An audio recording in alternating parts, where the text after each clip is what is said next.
Hello and welcome to episode 53 of the Ohio Huntsman podcast. And on today's episode, we talk to Sportsmen's Alliance about conservation and hunting rights and how to protect our hunting rights and how to make sure we're protecting that for the next generation. And we also talk about the Conservation Reinvestment Initiative, the new budget initiatives here in Ohio that are going to result in deer and turkey tag price increases and some fishing license price increases. So we talk about why we actually needed that, why it's a good thing. They played a big part in getting that passed, and so they answer a lot of questions that we had about it, clear up a lot of misconceptions, and also some questions that we've been getting from you guys since this all came out. So it's really interesting conversation, I think a really helpful conversation. And because of the conservation part, we're actually going to dedicate this episode to our grandpa. He actually just passed away about a week ago. The funeral was 2 days ago. And he played a big part in our lives and instilling that conservation ethic, protecting that hunting heritage, passing down those hunting traditions to us.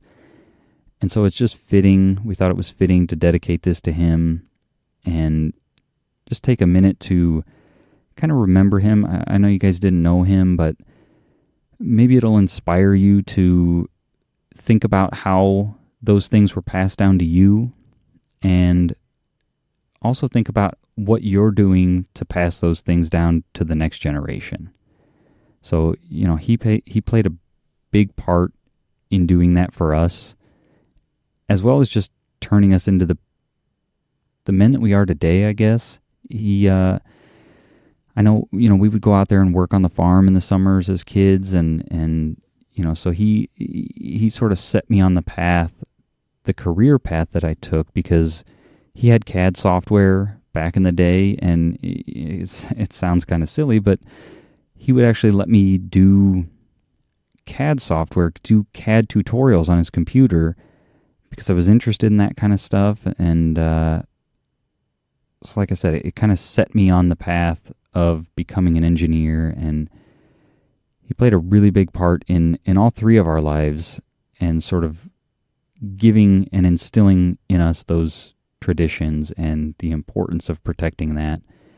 And he also just thought conservation was really important, especially in his later years. He gave he donated a ton of money to different conservation organizations, and never passed up an opportunity to go to a conservation banquet and donate money, and you know, he loved a good gun banquet for some kind of conservation organization, and you know, just always looking for ways to give back. He was a farmer as well, and you know, he loved working with 4-H and going and bidding on the prize-winning turkey at the fair, and you know, paying some exorbitant amount for this turkey, not because it was such a great turkey, but because he wanted to put that excitement and that passion into those young kids, and about farming and what that could mean, because that was a really important part of his life. And so we talk about conservation in this episode. Grandpa was really big on conservation. He instilled a lot of that in us. And so, like I said, hopefully this will be an opportunity for you guys to reflect on how those things were passed down to you and what you're doing to help protect them and pass them down to the next generation. So let's get into the episode and talk to Sportsmen's Alliance. Welcome to the Ohio Huntsman podcast, where three brothers, Jason, Jacob, and Jeff, discuss all things hunting in Ohio. Our goal is to be your source for accurate and reliable hunting news and conservation issues in the great state of Ohio, as well as some fun and interesting conversations along the way. This is the Ohio Huntsman podcast. Are you listening? All right, today on the show, we've got Brian and Bruce from the Sportsmen's Alliance. I want to start off by thanking you guys for taking time to talk to us. I know getting schedules worked out. That's always our biggest challenge with this. So I appreciate you guys taking time out of your busy schedules to jump on and talk to us. No worries. Thank you. Yeah, thanks for having us. Yeah. So if you could, I want to start with why don't you guys each kind of introduce yourselves and what it is you do with Sportsmen's Alliance, and then we can, for people that don't know or aren't familiar, let's then go into what Sportsmen's Alliance is and what it is that you guys do. So whoever wants to start. Brian, you go ahead. Well, I'm Brian Lynn. I work as the Vice President of Marketing and Communications for the Sportsmen's Alliance. Been here about 5 years. Everything you see that goes out, that we put out, whether that's print, digital, television, online, whatever, goes through my department. And we work pretty much with all the other departments, membership services, Bruce's government affairs department, the fundraising side of things, just about everything we touch. So we handle the social media, the print, traditional media, working with those guys, trying to get quotes and coverage and making sure they get it straight, which they oftentimes don't. Before that, I've been with ESPNOutdoors.com and Bassmaster. I was at Outdoor Life magazine, freelanced for just about everybody in the industry. So I've been around for about 20 years in the industry. Awesome. Hey, Jason. Bruce Tagg here. I'm Vice President of Government Affairs at the Sportsmen's Alliance. Our department, we monitor legislation detrimental to hunting, fishing, and trapping in all 50 states at the federal, state, and local level. This year was a really busy year. The antis really ramped up. We probably looked at least 500 pieces of legislation. We're active on a little bit over 200. The majority of the legislatures are out of session now or in recess. You have a handful of states that are what we call carryover states, so there's still legislation in those states that we're working on. We've got a couple lawsuits that we're involved with at the federal level. It's a grizzly delist and Great Lakes wolves, and then New Jersey black bear case on the litigation side. So we run the gamut of everything. We work very closely with Brian. He's kind of our public voice. We do all the work behind the scenes and build coalitions in states that we're fighting and meet with legislators. And then, of course, Brian pretties that up, if you will, and gets it out there where folks can understand some of the nuances. If we just put, kind of legislative language out there for folks to read, it's pretty heavy stuff. So sure. That's what we do here at the Alliance. Okay. And so Sportsmen's Alliance as a whole, you guys are based out of Columbus, is that correct? You're obviously working on things on a national level. Yeah, we're based in Columbus, started there in 1977 with a ballot initiative that came in to ban trapping. So in the 70s is when the animal rights movement really got started in earnest and using legal channels to accomplish what they want. And so they're still doing it to this day as far as manipulating the ballot initiative process in states. If you can get enough signatures, you can put anything just about you want on a ballot. And so that's what they do. And once it's on there, they just buy airtime and use an emotional messaging and try to pass their laws that they want to see, whether that's trapping, banning trapping, the use of hounds or bait or whatever it is, all sorts of wildlife management. That's what they were doing. And so in the 70s, they came into Ohio and figured, well, if we can pass something here, other states will be easy to get to. And a bunch of wildlife professionals, businessmen, conservation guys, hunters got together and figured out how to stop them. They ran the counter campaign, and then they all went back to work doing their day job. Well, the animal rights movement didn't stop. They just went on to the next state and a couple other states, and pretty soon, wildlife professionals there were calling these guys going, hey, how'd you guys beat them? What do we need to do?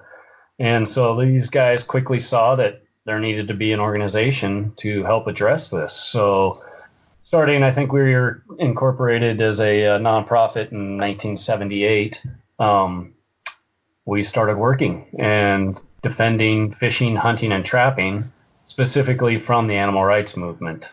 Doesn't matter if it's apex predators, deer, bow fishing, whatever it is, we're going to defend it. We don't have one specific animal we defend. We don't do conservation work, on the ground like Rocky Mountain Elk Foundation or Ducks Unlimited or any of that.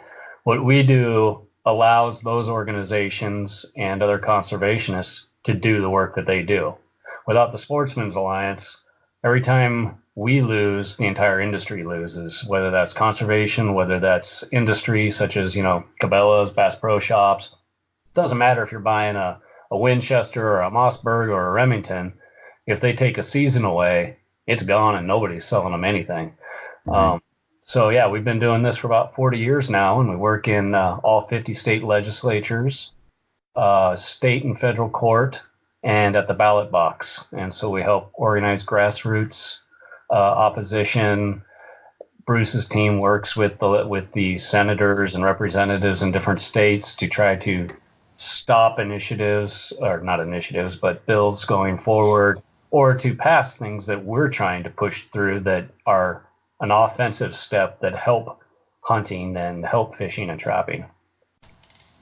Awesome. So I really like that description, and unbeknownst to you guys, the timing of this worked out perfectly, because last week's episode we talked to Mike from Hunter's Blend Coffee, and we talked about how their business model is really trying to help hunting and support a lot of these hunting and conservation organizations. And he talked very highly of the Sportsmen's Alliance, and said sort of similar things, that like without Sportsmen's Alliance, the habitat work doesn't mean a whole heck of a lot. If you can't, if they ban hunting, then having animals to hunt doesn't really matter. And so the timing of this is sort of perfect. So yeah, no, they're great. They're great partners, and we partner with just about everybody in the industry. It's part of what our name is, the Alliance. So we work with the Hunter's Blend guys, Cabela's, Bass Pro, Rocky Mountain Elk Foundation with a couple of different lawsuits, the safari clubs, just about anybody we're partners with, and to help promote and defend these different vertical markets within the industry. We're kind of everybody's friend. Yeah. So do you guys, I'm assuming you also work with the National Deer Alliance, because that's sort of a newer sort of initiative, right? There's all these, what I would call sort of more specialty, right? The Elk Foundation, the Turkey Foundations, the Mule Deer, the Bighorn Sheep, right? And the National Deer Alliance is newer in the sense that they're trying to represent all of deer hunting. There's not been one sort of organization to do that. I'm assuming you guys work with them as well. Yeah, we work with them and stay in communication, and if there's legislation that we can work on together, we do that, just like we do with, like you said, all these different ones, Sheep Foundation, elk, deer, QDMA or mule deer, and then Deer Alliance is kind of trying to bring all those people together under one umbrella, right. Affect both sides of that deer hunting side of things. Okay. So we talked a little bit beforehand, and the main thing, or one of the main things I want to talk about today, because it's I guess top of mind, because they've recently announced the budget changes here in Ohio, and this conservation reinvestment initiative, and that's been signed in. And so we're seeing there's going to be deer and turkey tag increases, price increases. And so I want to talk about that. What is conservation reinvestment? How did we get to this state where the Division of Wildlife is severely underfunded? And I suspect you guys can kind of lay this out better than I can. So, do you guys want to kind of lay this out in whatever order or sequence makes the most sense? Sure, Jason. This is Bruce. And just give it to you straight. Most of your listeners will know that Division of Wildlife here in Ohio is nearly entirely funded by two sources. license and permits on hunting and fishing and trapping, and those are the federal excise taxes, the purchase of firearms, ammunition, archery equipment, fishing gear, PR, and Dinkle-Johnson dollars. More than 95% of the agency's budget comes from those two sources. So again, the purchase of permits and tags, and then of course PR and DJ dollars. And historically here in Ohio, to keep up with the pace for the cost of doing business, sportsmen and women would go down to the legislature about every 10 years and ask the General Assembly to increase the fees so we can continue to get the service that we pay for. And here's where the problem began. The last increase here in Ohio was in the 2003 biennial budget. So if you do the math, that's quite a long time, 16 years before. And so we would go down there and continuously ask very nicely to help us with this, because as you're aware, if the funding's not there, what you're paying for, if you will, you're not getting the service that you're paying for. Access is limited, boat ramps are in disrepair, all those types of things. So in about 2013, we had some more issues, and it repeated itself in 2015, and that's when we really began to notice a bigger decline in the quality, because the division was beginning to slow walk projects to make ends meet.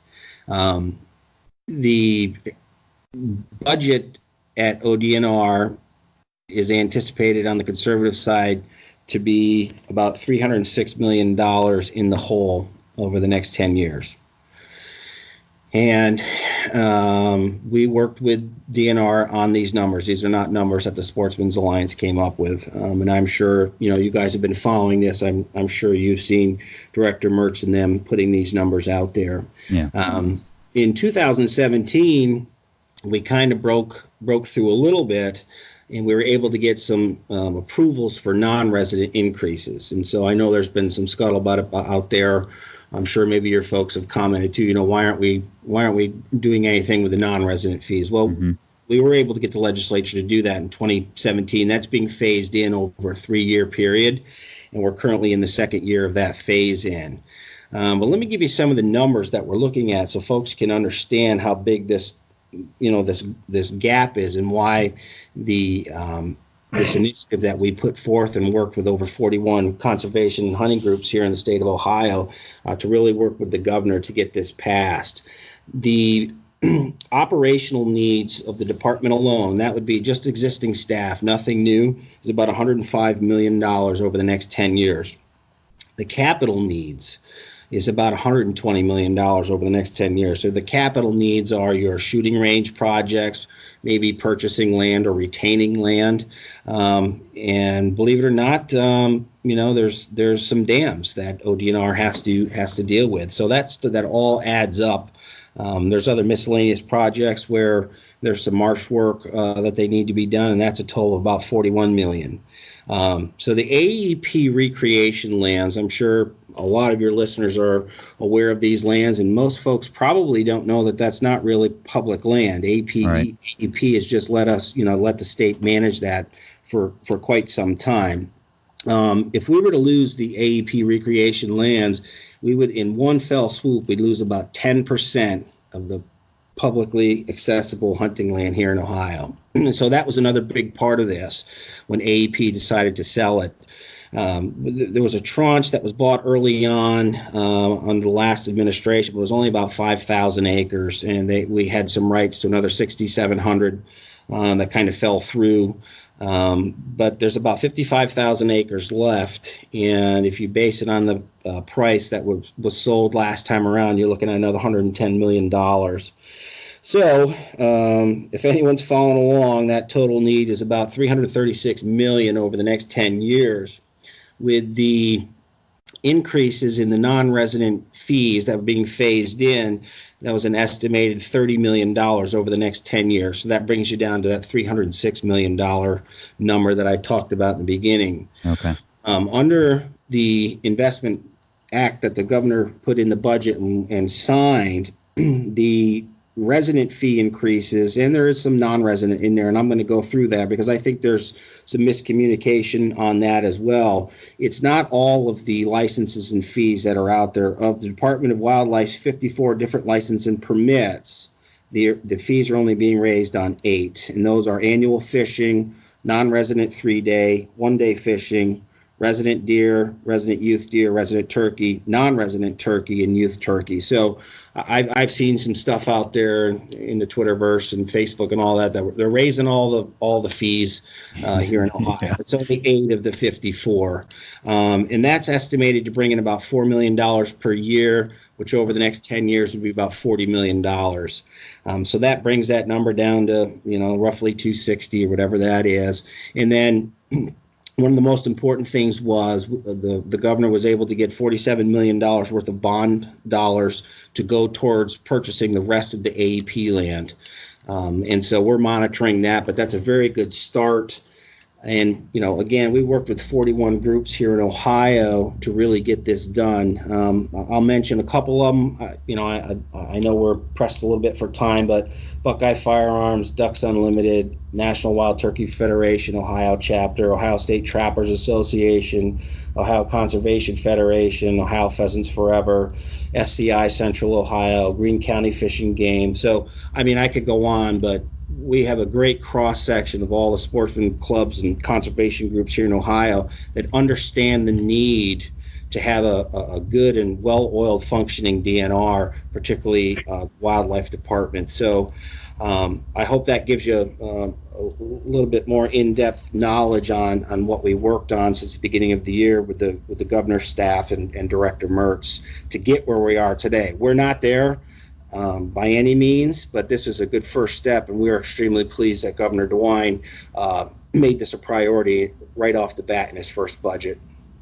I want to pause here for a quick second to talk about Mastin's Deer Scents. So Mastin's is a premium scent company, deer scent company, and they've got a lot of really interesting products. So they've got your standard liquid scents, and I wouldn't even call those standards. They've got what I would call unique scents.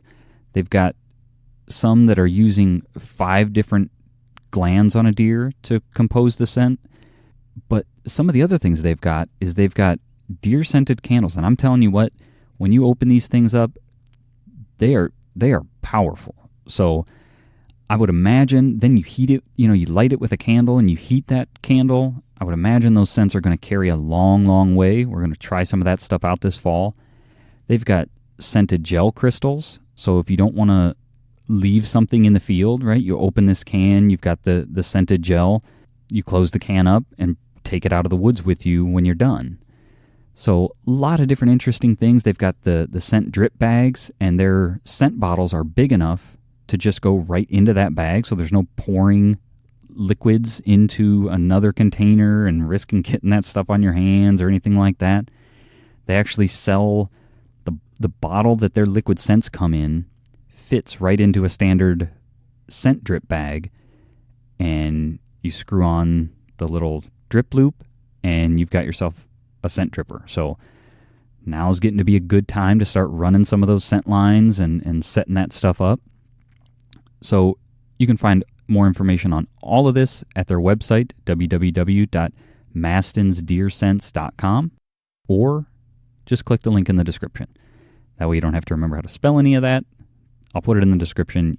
You guys can click it there and check out and order some of their stuff right from their website. And now, back to the conversation.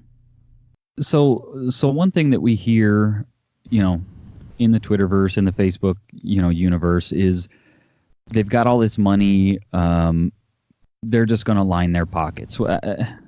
Can you debunk that for us? Sure. So particularly with PR and DJ dollars, it has to be put towards, there's certain things that it can and cannot do. And if you don't use that money for the specific items that the law specifies, you get what's called a diversion.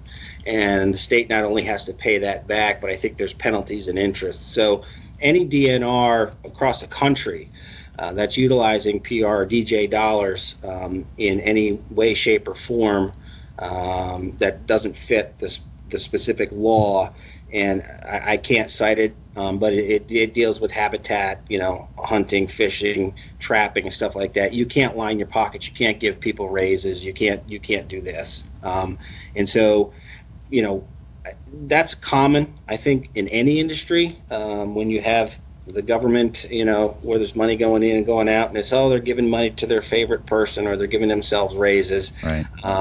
The operational needs of the DNR have been, if you look at the history, they've not done anything nefarious, if you will, down there. They've kept up with inflation or been below it. They've actually cut some folks over the last couple of years. I don't remember the exact number, but they've actually lowered the amount of employees there to try to maintain and keep their budgets. One of the other issues we had is we didn't have wildlife officers in all 88 counties here in Ohio, just because they didn't have the operational dollars to do that. Again, what folks need to remember is 95% of Ohio's DNR money comes from DJ and Pittman Robinson dollars, and you just can't do whatever you want with that money. You just can't, because there's people at the federal government are double checking and triple checking. Right. That's all audited and everything, right? Yeah. And so that 95% of the Division of Wildlife budget is from DJ and Pittman Roberts money plus the tag and license sales? Correct. Do you know the breakdown of how much of that comes from tag and license sales versus how much comes from PR and DJ money? I do not know that off the top of my head, but I do know that Ohio still sells enough permits, tags, and everything that we're maxed out at the federal level, because the PR and DJ dollars are based on the amount of tags, permits, and licenses you sell. There's a certain percentage. So again, if we don't have habitat, right, recreation lands, and we don't have folks going utilizing that land, purchasing their permits and licenses, our percentage of PR dollars goes down. Interesting thing, the Obama administration was the best gun salesman ever. So PR dollars during the Obama administration, when everyone was, they're going to take our guns, they're going to do this, they're going to do that, PR dollar percentage went up because the amount of money, because people were buying firearms and ammunition. So we've seen that trend is now going down the other way. So the amount of PR dollars available is beginning to shrink. And so again, it's important, we have to get folks out in the field, and I'm sure Brian will explain some of the other programs that we have. We've got a Families of Field program that we work on in all 50 states, R3 type stuff.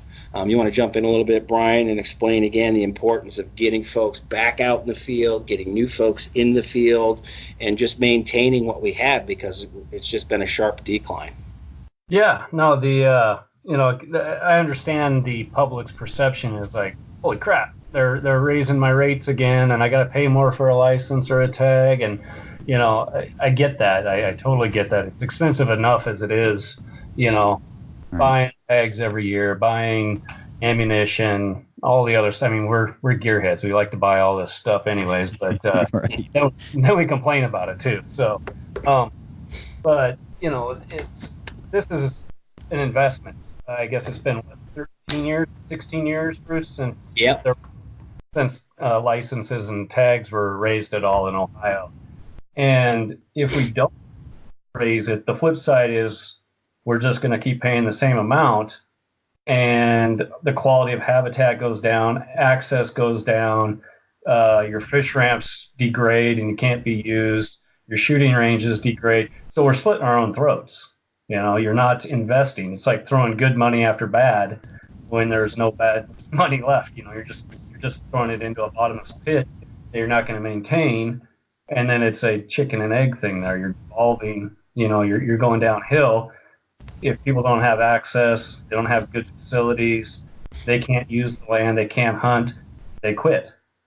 Right. So it's an investment. It's an investment in keeping public land. It's an investment in habitat. It's an investment in access, being able to get onto the waters with a boat ramp, being able to shoot and go out and enjoy these things. If we don't do it, it's just going to slowly dwindle away. And then, as Bruce said, the Pittman Robertson and Johnson Dingell acts are based on license sales. It's a national equation with all this excise tax going in, but then each state gets their percentage based on license sales and such. So if we start this downward spiral, and we don't have access, we don't have good habitat and opportunity, people stop hunting, and then we're just, caught in a spiral, and then the federal monies aren't coming in, and it's just going to get worse and worse. So that's, from a marketing perspective, I know it sucks that we have to pay more for licenses and tags, but if we don't, it's going to be a whole lot worse. Right. Yeah. And the one thing I like to point out is pretty much everybody in their jobs has gotten a raise since 2003, right? I mean, that was when you said the last budget increase was, and then we got a little help from the non-resident increase that started in 2017. Yeah. They've been operating on more or less the same money since 2003, whereas everybody else has at least gotten the 2% or 3% cost of living bump every year, for the most part, I would imagine. Yeah, but it didn't go down. Healthcare costs for all your employees. So as you said, you're getting stagnant revenue, and you could arguably, again, I'd have to look at the numbers, but with the PR dollars being less because of that Obama gun boom, they've got increased operational needs, particularly with healthcare, insurance, and all of that stuff. But the revenue's been stagnant. So again, it's the name of it was the Conservation Reinvestment Initiative. As Brian said, we're reinvesting in Ohio. And if you look at the final prices on some of these, but we're still real competitive with the states around us. Yeah. As far as resident stuff goes. I mean, the prices are not outrageous. It's not like, but that's one of the things we'd rather not have to do a $2, $3, $4 increase every 10 years. If we could get to a position where it's 10 cents one year, it's nothing the next year, 15 cents the next year to keep up with the inflation, I think that's where everyone would rather be. But because, again, going 16 years without these little increases, Brian mentioned shooting ranges. The backlog over the next 10 years is almost $25 million in shooting range projects. We've got, our ranges are 20, 30 years old. Some of the new platforms today, they're not equipped to do that. When someone wants to go out and shoot some targets or throw lead down the line, boat ramp projects, you're looking at another $24 million. We've got a lot of public fishing access up here in Ohio, and if you can't get your boat in there, first thing you do is you call DNR and you say, well, it's great, I just bought my fishing license, but I can't fish at my favorite lake or anything like that because I can't get my boat in. Mm-hmm. So it was desperately needed, and folks just need to take a look at things and not get overworked and put stuff out on Facebook and Twitter just to stir up stuff, or just maybe look at the facts, I guess is probably the best thing to do before start saying stuff, Well, and I think the other important thing to sort of reiterate, you mentioned it before, pretty much all of the sportsmen's organizations, the Whitetails Unlimited, the Backcountry Hunters and Anglers, everybody was for this, right? Like this was those organizations that we sort of asked to represent us in the name of deer hunting, in the name of turkey hunting, in the name of pheasant hunting. All of those people, all of those organizations came together and said, yes, we want this because we know it's going to help and we need this. So I guess I want to remind listeners of that as well. Yeah, I think that's important. A lot of folks join these groups to represent them, and so when we have meetings and we call all the groups in, again, like you said, like NWTF here in Ohio and the Pheasants Forever, Quail Forever, SCI, Buckeye Firearms, we're meeting with the leadership. They're reaching out to their members, and their members are saying, yeah, we understand, we need this. Go ahead, sign on, work with the Alliance, and let's get this done. We spent a lot of time down at the State House meeting with representatives and senators, a lot of time with the administration and wildlife, Division of Wildlife. And to be honest with you, we couldn't have got this done without the help of the 41 other groups. There's just no way you can, because as well as I do, your representative's asking his local guy, right? Yep. The local guy who's at the local rod and gun club. Hey, this is what I'm hearing from this group or that group. What do you guys think? Well, Representative, we're on board too. Yeah. And so it was a collective effort. Again, we're by no means there, but boy, we really took a chunk out of this to reinvest in what needs to be done here in Ohio. So, and I don't know that you guys are the best people to ask, but maybe you've got some insight into this. The other thing we hear a lot regarding budget and fees is Ohio resident hunters very much think that the non-resident fees are still too low. Do you know if there's any talk about increasing those non-resident fees more or looking at that again in some fashion? I don't have any inside knowledge, but I think that the division and DNR, when the phase-in of the 3-year period of raising the non-resident fees is up, I think they'll take a look at the budget again and see where we're at.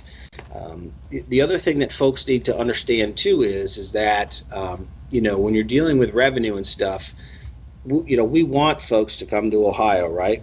My cousins are coming out here for Whitetail here right around opening, and they are so hyped to get out here because they read all these good things about Whitetail here in Ohio, and they haven't blinked an eye about paying the fee to get the license and the permits out here because we have such good deer out here. So yes, I think that they will look into that, but what I'm getting at is you can't price yourself out of the market, because they'll go to Pennsylvania, they'll go to Indiana, they'll go up to Wisconsin, they'll go to these other states. And again, when you look at the way that Ohio DNR and a lot of DNRs and wildlife agencies are set up in each state, it's cyclic. Okay, so the money that goes in is the money that they use to pay for all these things. If we start losing that revenue, you get what happened to us here. The revenue wasn't coming in, so they're pushing off things that they don't necessarily, they may say, okay, well, we could push this off 6 months because we've got a dam over here, or we have to get an officer in Meigs County or something. Sure, yeah. And so they have to make their budget, because folks need to remember too, the DNR is not like a regular agency, if you will. Again, we're kind of the agency's kind of I don't know the best word to describe it, but the legislators don't allocate a certain budget. You know what I mean? Like all of your other state departments have actual tax dollars that go in there. Oh, right. 95% of the agency's revenue, again, comes from us and the PR and DJ dollars coming in. So They're sort of self-funded. That's the word I was looking for. Thanks, Jason. Yep. We are self-funded. And so, and historically, I think that's why sportsmen have really not. It's a little bit of heartburn, but we understand that if our fees aren't raised, you get that declining service that we're paying for. And so, I met with a lot of legislators on this, and they said, it's kind of weird when you all come down here and tell us to raise your fees. He said it's kind of hard to believe, that you guys would do that. And we explain it because, no offense to the legislators, but a lot of legislators don't even understand how DNR works either. And so, their eyes get crossed when you come in and you say, hey, we want you to raise our fees. And they look at you and they say, what are you talking about? What do you mean you want us to raise your fees? No one wants their fees raised. Because again, especially your newer legislators, they don't understand how the agency works and how it's funded. So. Right. Okay.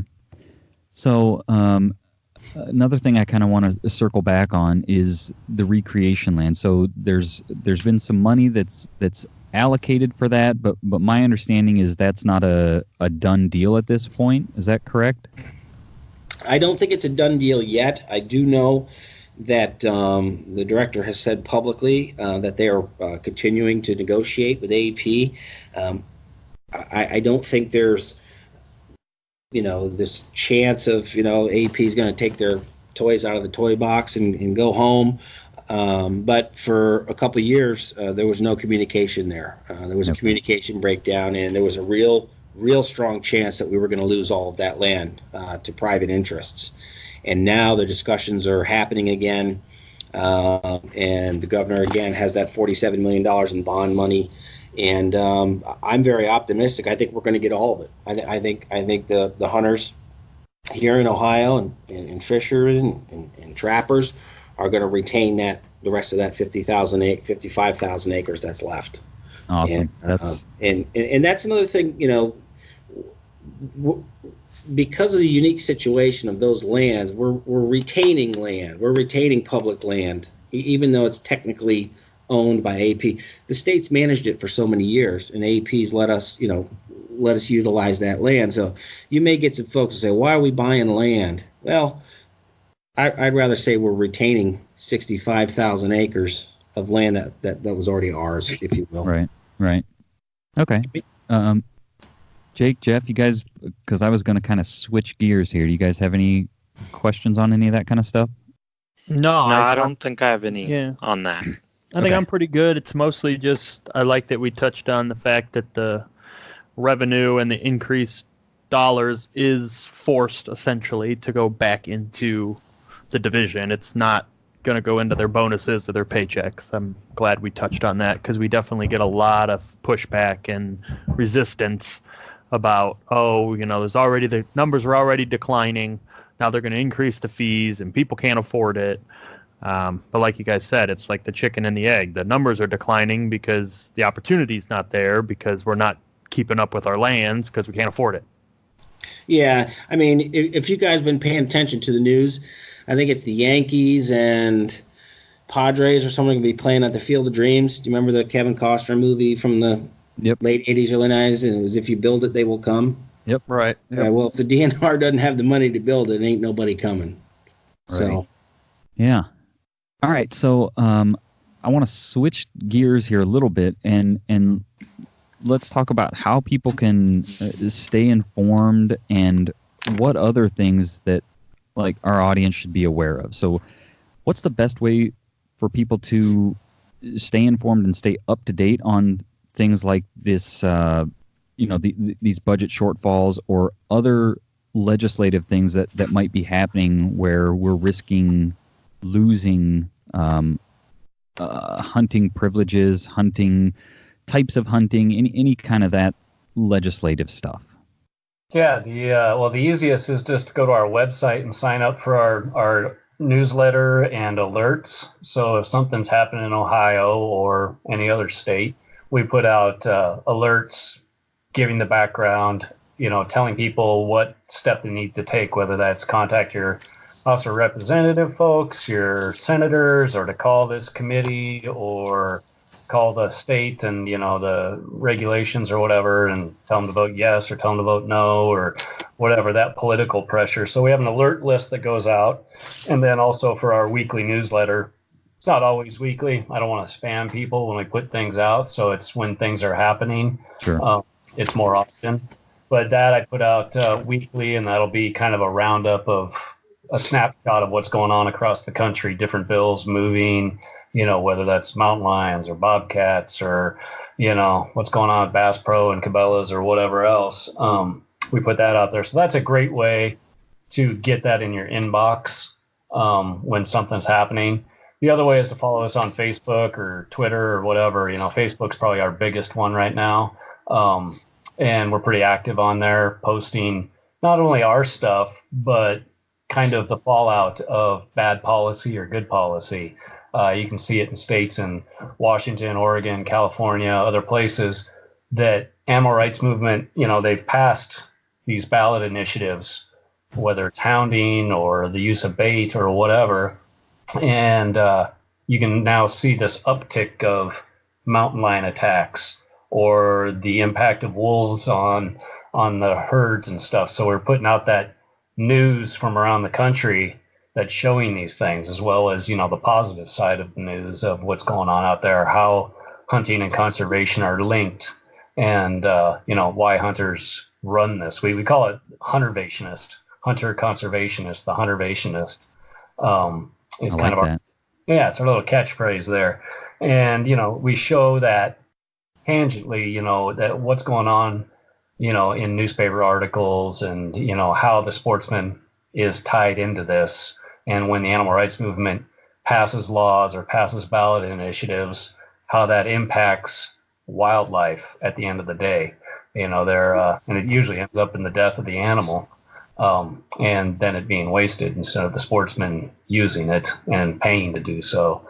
So those are the best ways through social media. We're on Facebook, Instagram, Twitter, and also on our website there. They could also come to our rally this Saturday, the 17th, starts at 4 p.m. at Villa Milano. We got a couple tickets left. They can meet Brian and I face-to-face if they want. I don't know how many tickets we have left, but it's our biggest event of the year. Okay. A lot of prizes. So, again, that's this Saturday, the 17th at Villa Milano here just north of Columbus. One of the things I think that helps is meeting folks face-to-face, sitting behind a screen and commenting on Facebook or Twitter. I don't think you can really have the best dialogue. So we would just encourage anyone who's interested, who listens to this, come down on Saturday the 17th and see us. You can get that information on our website as well. Awesome. And I'm going to post links to all of that stuff in the show notes so that people can find it super easy. And the reason I ask about that is I really feel like hunters, sportsmen could do a better job of being informed and educated so that when these things come up, they can speak intelligently on them to the non-hunting public. We've got a small minority of people that hunt. You've got a general public that is non-hunting public, but they're not anti-hunting. And those are the people that we need to get on our side, if you will, right? I've talked to people, at work or, when you work in a bigger city that like they didn't even know that there are seasons for hunting. They just thought you went out and shot something whenever you wanted. And so like just helping to educate the general public by being educated ourselves, I think could go a long way. And I think it goes a little bit farther than that too, Jason. And I'll give you a perfect example. Two good examples. One, the Conservation Reinvestment Initiative that we just talked about. Okay, if you only had one or two groups advocating for that, typically we lose. And one of the biggest challenges I have in my department is getting the trappers and archers and shotgun folks on the same page. And let me give you the example that I'm moving to. So in New Mexico, we're fighting coyote hunting contest bans. We've been fighting them all across the country this year. And New Mexico had there was a trapping ban that they were working on. The legislature was trying to get passed, and they were trying to get a coyote hunting contest banned as well. And so we put together a coalition down there, and I figured I'd kill two birds with one stone. So we had the trappers groups down there and some other hunting groups. We had the Farm Bureau on board. A lot of times you got to think of all the groups that are involved. And sometimes, believe it or not, you'll have an alliance on a particular issue with a group that you may only work with once in 100 years. But anyway, the long story short is we talked about the trapping issue. And then we were moving on to the coyote contest, and a couple of the trappers groups were like, all right, well, we'll hop off now, and, we'll be in touch. And I said, no. I need you guys to engage on the coyote issue, too. And their answer was, well, we really don't trap coyote, and it's really not our issue. So I said, well, you all got your computers on, right? And they said, yes. I said, okay, hold on, man. I'm going to email you something. I want you all to read it, and then, just give me your feedback. So the language in law in New Mexico for the word take, the first word was trap. So down there they have trap, hunt, harass, whatever. So I sent that to them, and the president of the Trappers Association down there, he wasn't a laugh. He's like, oh, my God. He goes, this does impact us. I said, yes, it does. Because if he and a buddy, Brian and I were out, we're out in New Mexico, and I said to him, hey, Brian, first yoke that gets trapped here, or the biggest yoke, whatever, I'll buy you a dinner. the way that these laws, the Humane Society has these laws written, is he and I would have been in violation of the law. In Nevada, they wanted to make it a felony equal to manslaughter. This is how far the Humane Society and these groups have gone. So one of the challenges we always have, particularly my group in the GA side here, is getting all of the groups to understand that, yeah, today it might be the rod and gun clubs who are holding the coyote contest, but tomorrow it's going to be the trappers. Then it's going to be this group, and then it's going to be that group. And so to wrap it all in again, the Conservation Reinvestment Initiative here in Ohio, where every group that might have different interests but a common goal, where we work together, we win. We were successful in New Mexico in stopping the trapping ban. Unfortunately, we lost the coyote hunting contest ban, but that state changed too. That went from a red to purple state to, it is bluer than blue now. And the governor out there fired the entire Wildlife Commission and put her own people on there, and they did some executive actions to the land commissioner down there to ban it first. And so, but the bottom line is getting to what you said. Everyone, no matter what your passion is, whether you're a turkey hunter, whitetail hunter, an angler, fur bearer, trapper, we all have to band together, because, again, while we may have different passions, the other side's against all of us. They want us all gone. They don't want us to practice our passion whatsoever at all. So in that sense, they're focused, and sometimes we have a hard time of everyone getting on the same page. Yeah. We've heard that from multiple people, and I'm glad you talked about that, because it's we can sometimes be our own worst enemies, and kind of we've got our little tribes, and it's not helping us in the bigger picture. And so I'm glad you brought that up. I want to pause here one more time to talk about Monster Whitetail Grub. They are a deer feed company. They've got deer feed and deer mineral. And, in the episode, we're talking about being inclusive and supporting each other. And I really like supporting an Ohio company. So Monster Whitetail Grub is an Ohio company. They try to source everything from Ohio, keep everything local, even down to the packaging. And so we've had really good success with getting deer in front of our cameras with the Monster Whitetail Grub mineral, as well as the Monster Whitetail Grub feed. The feed also has mineral mixed in, so once the physical feed is gone, the deer continue to come back, and there's still something there for them to, there's still something there to bring interest to the deer, right? So they're going to continue to come back, continue to stay on that sort of pattern, if you will. And then you can also get flavored corn from them, which is, corn's a good attractant for deer regardless, but then they've got some of this long-range attractant mixed into the corn to enhance it even more. So quite a few different options. Like I said, we've had really good success, and I encourage you to go check out some of their products. There'll be a link in the description, and reach out to them and try some of their stuff. And now, back to the conversation. Yeah, and that's what we do here at the Alliance. As Brian said at the beginning, we don't discriminate.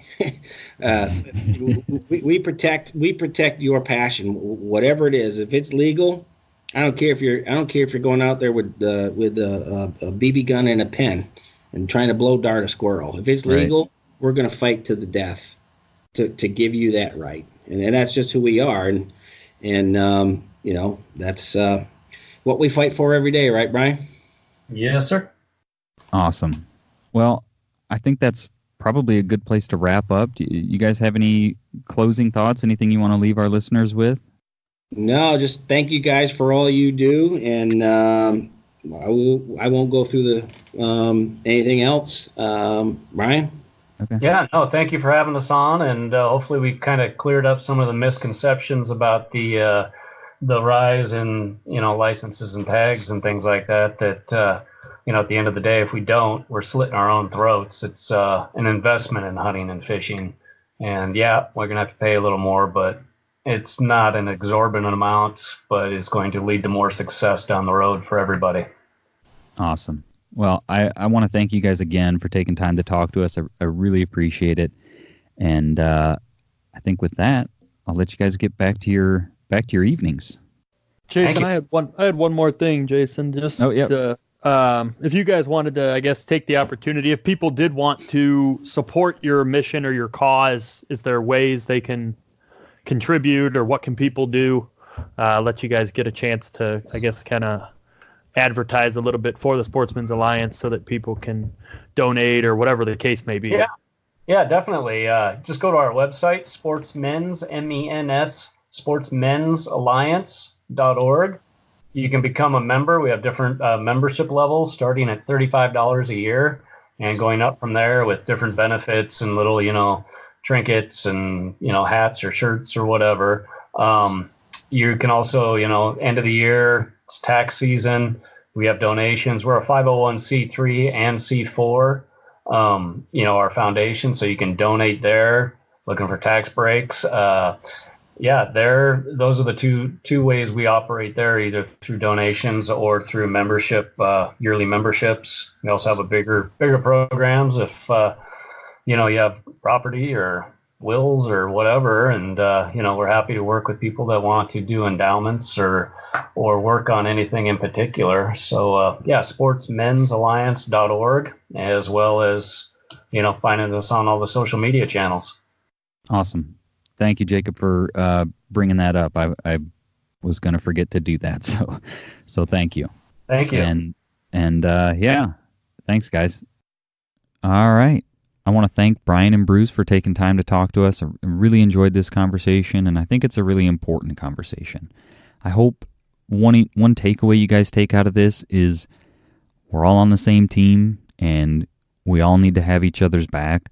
So even if it's something you don't agree with or don't participate in, a type of hunting that you don't participate in, if it's legal and they're doing everything by the books, we all need to have each other's back. And so I just encourage you guys to remember that when you're out in the woods and maybe you see somebody doing something that you don't necessarily do, or whatever it may be. Maybe you see somebody trapping and you've never trapped and you don't understand it, but at the same time, they're out there enjoying the resource, contributing to conservation, and we've all got to band together and work together to protect this. So if you would, give this episode a like, share it with your friends, share it with your buddies, share it with your family, and you can also, we've got our decals for sale, so you can go to our website, ohiohuntsman.com, and go to the shop section and check out the decals,